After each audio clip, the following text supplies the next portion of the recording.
Élus, écoutez-moi. Ceci est un avertissement de Dieu lui-même.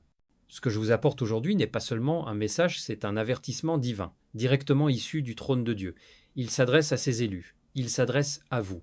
Écoutez attentivement. Dieu vous aime plus que vous ne pouvez l'imaginer. Sa grâce, sa miséricorde et sa faveur reposent sur vous. Mais écoutez bien, il y a une ligne que vous ne devez jamais franchir. Cette ligne est dangereuse, mortelle. C'est là que l'ennemi rôde, prêt à saisir ceux qui s'aventurent en dehors de la couverture de Dieu. Beaucoup sont tombés parce que ils ont ignoré cet avertissement.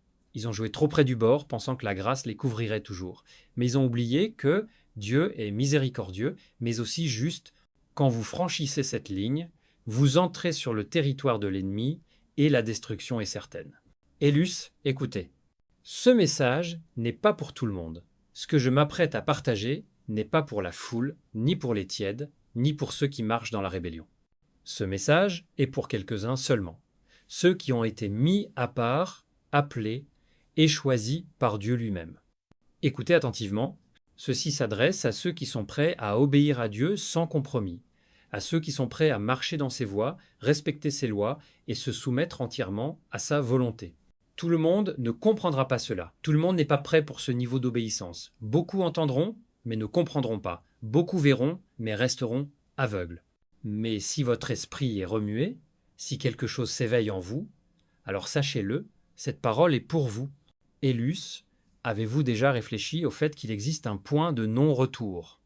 Une frontière spirituelle qu'une fois franchie, il n'y a plus de retour possible. Un péché si grave que même la miséricorde infinie de Dieu ne peut le couvrir. Une transgression si absolue qu'elle est unique dans toute l'Écriture, intouchable par la grâce, hors de la rédemption. C'est pas une théorie, c'est pas une spéculation, c'est l'avertissement des lèvres de Jésus lui-même. Ces paroles n'étaient ni vagues, ni sujettes à interprétation. Il l'a dit clairement, fermement, sans hésitation. Il y a un seul péché, un seul, qualifié d'impardonnable. Un péché si final, si absolu, qu'il entraîne des conséquences éternelles. Le blasphème contre le Saint-Esprit, Marc 3, versets 28-29, ce n'est pas un sujet léger. C'est grave, c'est éternel. Il ne s'agit pas ici de faire une erreur, de tomber dans le péché ou même de s'éloigner de Dieu pour une saison. Non, c'est plus profond, plus sombre, définitif. Et si le poids de ces paroles ne vous secoue pas jusqu'au plus profond de votre être, c'est que vous n'en avez pas encore compris la gravité. Mais qu'est-ce que cela signifie blasphémer contre le Saint-Esprit? Pourquoi ce péché est-il si grave, au point que même Dieu ne le pardonne pas? Et surtout, comment faire pour ne jamais tomber dans ce piège? Ces questions ne sont pas secondaires, elles sont essentielles. Car l'ignorance n'est pas une excuse. Si Jésus a donné un avertissement aussi sérieux, nous devons le comprendre. Aujourd'hui, nous allons déconstruire cela comme jamais auparavant. Étape par étape, couche après couche, vérité sur vérité, je vais vous enseigner comme si vous appreniez à lire et à écrire pour la première fois. Parce que ce message est trop important pour être mal compris. Aucune supposition, aucun hasard, seulement la vérité. Écoutez attentivement. Laissez ce message s'imprimer dans votre esprit. Ce n'est pas un simple enseignement. C'est une affaire d'éternité. Si vous comprenez cette vérité, elle pourrait sauver votre âme de la ruine éternelle. Si ce message réveille quelque chose en vous, si cela allume une étincelle dans votre âme, prenez un moment pour le déclarer. Commentez « Jésus, je suis désolé ». Ce n'est pas juste une phrase, c'est une puissante déclaration. C'est votre façon de dire « Je t'entends, Seigneur, je suis élu et je suis prêt pour ton plan ». Et si ce n'est pas encore fait, abonnez-vous à cette chaîne pour ne jamais manquer un message comme celui-ci qui pourrait élever votre esprit et guider votre chemin. Maintenant, plongeons ensemble dans ce sujet, pas seulement comme un enseignement, mais comme une expérience transformative qui pourrait tout changer. Êtes-vous prêts? Commençons. Les paroles de Jésus. En vérité, je vous le dis, tous les péchés seront pardonnés aux fils des hommes, ainsi que les blasphèmes qu'ils auront proférés, mais quiconque blasphème contre le Saint-Esprit n'obtiendra jamais de pardon. Il est coupable d'un péché éternel. Marc 3, versets 28-29. Avez-vous bien compris? Tous les péchés peuvent être pardonnés. Le meurtre, pardonnable. Le vol, pardonnable. L'adultère, pardonnable. Même renier Jésus, pardonnable. Mais blasphémer contre le Saint-Esprit, jamais. Pas dans cette vie. Pas dans la suivante. Damnation éternelle. Mais pourquoi? Qu'est-ce qui rend ce péché si différent de tous les autres? Pour comprendre cela, nous devons d'abord comprendre qui est le Saint-Esprit et quel est son rôle dans notre salut. Qui est le Saint-Esprit? Le Saint-Esprit n'est pas une énergie, ni une force, ni une simple présence vague. Il est Dieu. La Bible enseigne que Dieu existe en 3 personnes, le Père, le Fils, Jésus et le Saint-Esprit. Le Père est la source de toute chose. Le Fils, Jésus, est la parole faite chair, celui qui a marché parmi nous et est mort pour nos péchés. Le Saint-Esprit est celui qui convainc, guide, révèle la vérité. Pensez au Saint-Esprit comme le pont entre Dieu et votre cœur. Il est la voix qui murmure « Reviens, repens-toi, suis Christ ». C'est lui qui ouvre vos yeux spirituels. C'est lui qui fait brûler votre cœur de conviction. Sans le Saint-Esprit, vous ne pouvez pas reconnaître la vérité de Jésus. Sans lui, le salut est impossible. Voyez-vous maintenant pourquoi ce péché est si grave? Blasphémer contre le Saint-Esprit, c'est rejeter celui-là, même qui vous pousse à la repentance. C'est pas seulement un péché contre la loi de Dieu, c'est un péché contre le plan de secours de Dieu. Ce n'est pas seulement un péché contre la loi de Dieu, c'est un péché contre le plan de secours de Dieu. Ce n'est pas un péché de faiblesse. Ce n'est pas un écart dû à l'ignorance. C'est un rejet volontaire, conscient et définitif du seul moyen par lequel Dieu peut vous sauver. Lorsque quelqu'un rejette le Saint-Esprit, il rejette la vérité. Quand il résiste à l'appel à la repentance, il refuse la grâce. Quand il méprise l'œuvre de Dieu dans son cœur, il ferme à jamais la porte du salut. Pourquoi ce péché est-il impardonnable? Parce que le pardon ne peut venir que par l'action du Saint-Esprit. Et si vous rejetez le seul qui peut vous amener au pardon, il ne reste plus aucun espoir. C'est comme être en train de se noyer et refuser la main tendue de celui qui peut vous sauver. Non pas par ignorance, mais par fierté, mépris ou endurcissement du cœur. Blasphémer contre le Saint-Esprit, ce n'est pas seulement dire quelque chose contre lui, mais attribuer à Satan l'œuvre même de Dieu, rejeter volontairement la vérité révélée par le Saint-Esprit et s'endurcir au point de ne plus jamais vouloir se repentir, c'est refuser la lumière après l'avoir clairement vue. C'est cracher sur la grâce après en avoir goûté. C'est voir la main de Dieu à l'œuvre et dire « c'est le diable ». À qui Jésus parlait-il dans Marc 3, versets 28-29? Aux religieux, aux pharisiens. Ceux qui avaient vu Jésus guérir, délivrer, faire des miracles par la puissance du Saint-Esprit et qui ont osé dire « il est possédé par un esprit impur ». Ils ont vu Dieu en action et l'ont appelé maléfique. Peut-on encore commettre ce péché aujourd'hui? Oui. Chaque fois qu'une personne reçoit la révélation claire de qui est Jésus, qu'elle ressent l'appel du Saint-Esprit et qu'elle rejette délibérément cette vérité, elle s'approche dangereusement de ce péché fatal. Ce n'est pas juste une phrase, c'est une puissante déclaration. C'est votre façon de dire « Je t'entends, Seigneur, je suis élu et je suis prêt pour ton plan. » Et si ce n'est pas encore fait, abonnez-vous à cette chaîne pour ne jamais manquer un message comme celui-ci qui pourrait élever votre esprit et guider votre chemin. Maintenant, plongeons ensemble dans ce sujet, pas seulement comme un enseignement, mais comme une expérience transformative qui pourrait tout changer. Êtes-vous prêts? Commençons. Les paroles de Jésus. En vérité, je vous le dis, tous les péchés seront pardonnés aux fils des hommes, ainsi que les blasphèmes qu'ils auront proférés, mais quiconque blasphème contre le Saint-Esprit n'obtiendra jamais de pardon. Il est coupable d'un péché éternel. Marc 3, versets 28-29. Avez-vous bien compris? Tous les péchés peuvent être pardonnés. Le meurtre, pardonnable. Le vol, pardonnable.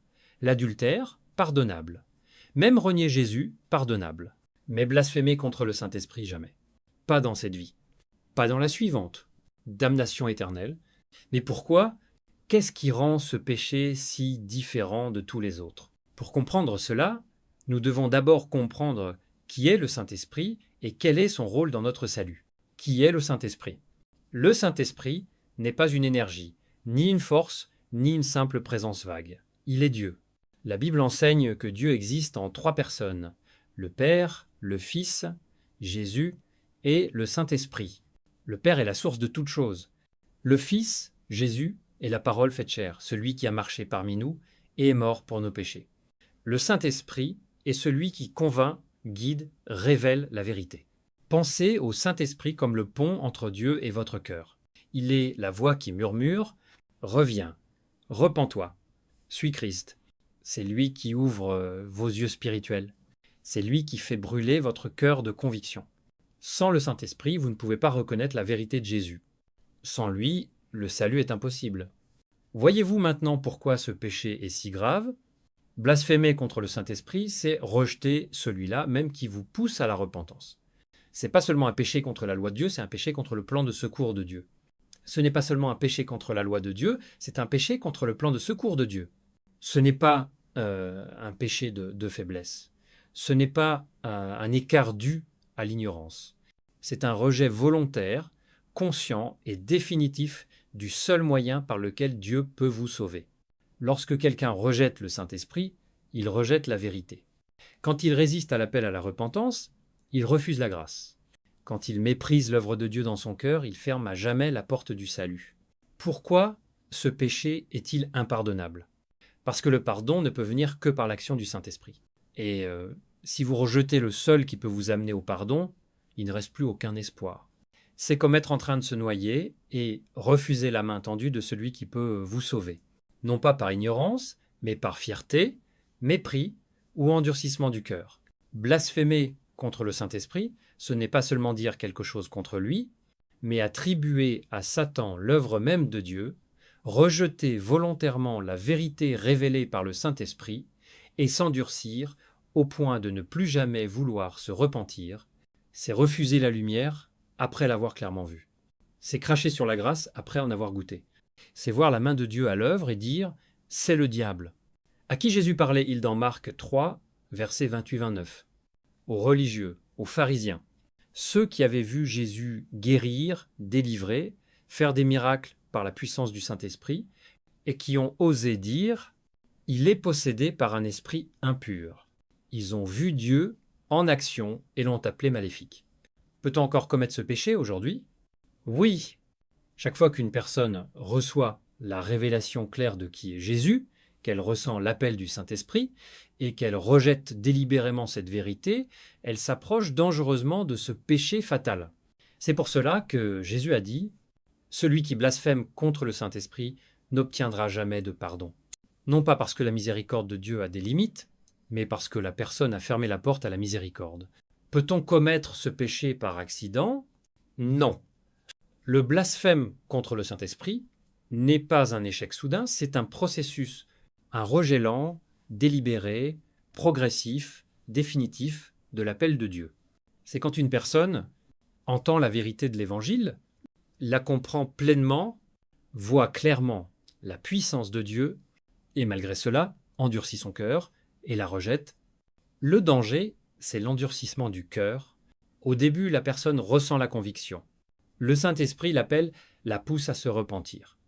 Mais elle repousse cet appel. La fois suivante, c'est plus facile.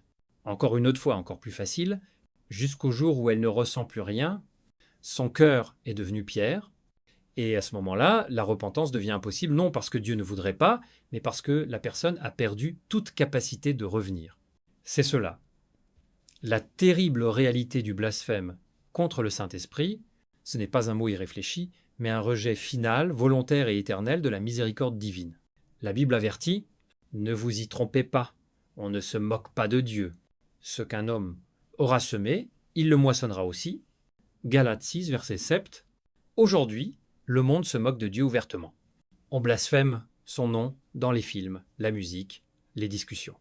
On tourne en dérision ce qui est saint, on déforme la vérité, insulte ses enfants, méprise ses commandements, mais le jugement est réel. Il ne vient peut-être pas tout de suite, mais il viendra. Souvenez-vous du roi Belshazzar. Il prit les coupes sacrées du temple de Dieu, destinées à l'adoration, et les utilisa pour une fête ivre et impie, en l'honneur de faux dieux en or et en argent. Il pensait être intouchable. Mais cette nuit-là, Dieu écrivit sur le mur « Menméné, Tekel, Upharsin ». Daniel interpréta « Dieu a compté tes jours. Tu as été pesé dans la balance et tu as été trouvé léger. » Cette même nuit, Belshazzar fut tué. Son royaume lui fut enlevé. Il avait insulté Dieu, et le jugement fut immédiat. Et cette génération, alors, croit-il vraiment qu'ils échapperont à Dieu, qu'ils peuvent insulter le Saint-Esprit, rejeter la vérité et s'en tirer sans conséquence? Un jour viendra où tout genou fléchira. Certains fléchiront dans la joie, en adoration devant leur Sauveur. D'autres fléchiront dans la terreur, réalisant trop tard qu'ils ont rejeté le seul qui pouvait les sauver. Mais écoute-moi bien, Élus, si tu ressens encore la conviction dans ton cœur, il y a de l'espoir. Paul, lui aussi, fut un blasphémateur. Il écrivit « Mais j'ai obtenu miséricorde, car j'agissais par ignorance. » 1 Timothée 1 verset 13, il persécutait les croyants, rejetait Christ, blasphémait son nom, mais Dieu l'a atteint parce que son cœur n'était pas encore endurci. Si tu as parlé contre Dieu par ignorance, repens-toi aujourd'hui. Sa miséricorde te couvrira, sa grâce est plus grande que ton passé. Son amour est plus profond que tes échecs. Mais si tu continues à résister, à durcir ton cœur, le jour viendra où il sera trop tard. Élu, le Saint-Esprit appelle, il parle encore maintenant, il te convainc, il te tire, il t'appelle à te rendre. Vas-tu écouter? Vas-tu t'agenouiller pendant qu'il est encore temps? Ne le rejette pas. N'ignore pas sa voix, ne retarde pas ta repentance. Car le jugement le plus effrayant, ce n'est pas quand Dieu punit un homme, c'est quand il le laisse tranquille. Choisis aujourd'hui qui tu serviras avant que la porte de la miséricorde se ferme à jamais. Prions ensemble cette prière de foi comme une seule famille. Père céleste, Dieu tout-puissant et éternel, nous venons devant toi avec des cœurs tremblants, sachant que tu es le Dieu de la miséricorde, mais aussi le Dieu de la justice. Tu es celui qui tient l'éternité entre ses mains, celui qui juge les vivants et les morts, celui qui scrute chaque cœur et ne laisse rien de caché. Ô Seigneur, nos âmes crient vers toi aujourd'hui. Nous nous tenons à la croisée des chemins. Vie ou mort, grâce ou jugement, miséricorde ou colère. Tu as prononcé une parole si lourde, si terrifiante, qu'elle ébranle les fondements même de notre être. Tu as parlé du péché qui ne peut jamais être pardonné. Et nous ne voulons pas marcher sur cette voie. Nous ne voulons pas durcir notre cœur. Nous ne voulons pas fermer nos oreilles à ta voix. Aujourd'hui, nous disons, Saint-Esprit, nous t'écoutons. Saint-Esprit, nous te recevons. Saint-Esprit, ne nous abandonne pas. Pardonne-nous pour toutes les fois où nous avons résisté à ta voix, où nous avons méprisé ta présence, où nous avons traité la vérité comme un mensonge. Nous nous humilions devant toi, nous nous repentons sincèrement, nous nous soumettons entièrement à ta volonté. Ne nous laisse jamais devenir insensibles à ta conviction. Ne permets pas que notre cœur se durcisse. Que ton esprit reste vivant en nous. Attire-nous jour après jour dans ta vérité. Nous choisissons aujourd'hui de servir le Seigneur, non pas avec tiédeur, mais avec un cœur entier, un cœur consacré, un cœur brisé mais plein d'espérance, car nous savons que ta grâce est suffisante et que ta miséricorde triomphe du jugement, tant que nous revenons à toi. Père, scelle nos cœurs, donne-nous la crainte de Dieu et remplis-nous de ton esprit, afin que nous marchions dans la vérité jusqu'au dernier souffle. Au nom de Jésus-Christ, notre Sauveur. Amen.